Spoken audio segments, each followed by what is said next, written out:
wanted to touch more on one more thing here. Something really nice to know is you guys are probably used to attachments this way, where, like I said, we went to new mail, we made an attachment, and we did OneDrive, and we attached whatever, doesn't matter, but we clicked the drop down arrow and we hit attach the old fashioned way here, and it actually puts that file in an attachment in the email. So this is the whole file that's getting sent over. You'll see there's a file size listed with it. That can't go over 35 megabytes. Most file servers don't allow much more than that anyway.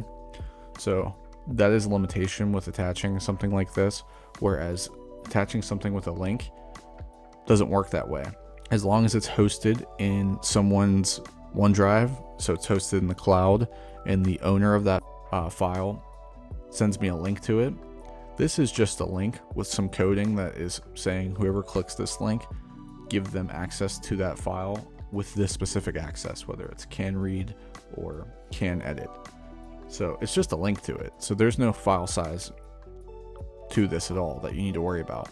So you could send me a link to something that's a gig file size, and the link will still work because it doesn't actually matter how big the file is. It's just taking you to the cloud to open it, if that makes sense. It's not actually sending the file to you.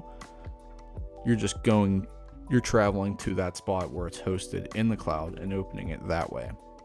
So an example, if that's a little bit confusing, is we'll go to my documents.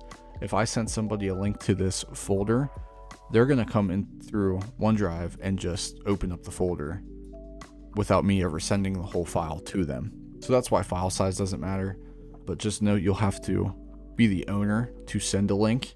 And like I said, make sure you are setting your permissions before you send it. But yeah, that's a nice little feature. I know file size has been a problem for a lot of people, and this is probably music to your ears if that's one of you guys.